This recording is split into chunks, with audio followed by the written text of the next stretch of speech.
Coba bayangin, ada seorang lelaki biasa yang gagap bicara harus menghadapi raja paling kejam yang pernah hidup. Dan raja itu mengaku dirinya Tuhan. Musa berdiri di aula emas istana.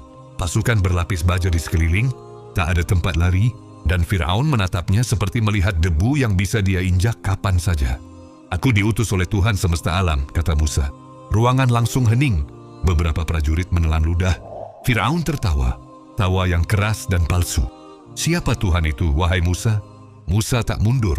Ingat semua penderitaan kaumnya, kematian, cacian, penindasan, dan dia berkata, Tuhan yang memberi bentuk pada segalanya, termasuk dirimu. Firaun naik dari singgasananya. Beraninya kau di hadapanku? Udara berubah berat. Seakan para malaikat sedang menyaksikan duel dua kekuatan. Seorang nabi dan seorang tiran yang mabuk kuasa. Tapi bukannya menyerah, Musa menunjukkan mukjizat. Tongkatnya berubah menjadi ular besar. Istana mendadak panik. Para penyihir menatap buta. Mereka tahu ini bukan sihir. Dan di titik itu, Firaun merasakan sesuatu yang tak pernah dia rasakan sebelumnya. Takut, sebab yang berdiri di depannya bukan manusia biasa. Tapi tiran tak akan berhenti hanya karena ketakutan. Dan Firaun memilih membalas bukan dengan logika, tapi dengan darah. Malam itu Musa dan kaumnya melarikan diri. Langkah mereka cepat, napas terseret, tanah berdebu. Di belakang, suara roda kereta Firaun seperti badai logam yang mendekat. Di depan mereka, laut gelap tanpa pintu keluar.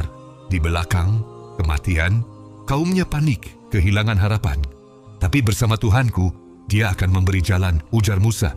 Musa mengangkat tongkatnya. Angin menerjang, laut itu berguncang. Lalu retak, seperti kaca raksasa yang dibelah cahaya. Dua dinding air menjulang, membuka jalan yang tak pernah ada sebelumnya. Kaum Musa berlari, ada yang menangis, ada yang gemetar. Langkah mereka diseret antara keajaiban dan rasa takut dikejar maut. Firaun masuk ke celah laut itu. Pasukannya ragu, tapi tidak berani berhenti. Wajah Firaun keras, tapi matanya menyimpan satu hal yang dia sembunyikan seumur hidupnya. Ia mulai percaya bahwa ia tidak sedang melawan manusia. Dan ketika langkah terakhir Bani Israel keluar, laut itu menutup, bukan pelan, tapi seperti langit menjatuhkan seluruh kekuatannya sekaligus. Malam itu bukan hanya tentang lolosnya sebuah bangsa, tapi tumbangnya kesombongan yang mengaku sebagai Tuhan. Dan laut menjadi saksi bahwa kuasa manusia selalu punya batas, sementara kuasa Allah tidak pernah.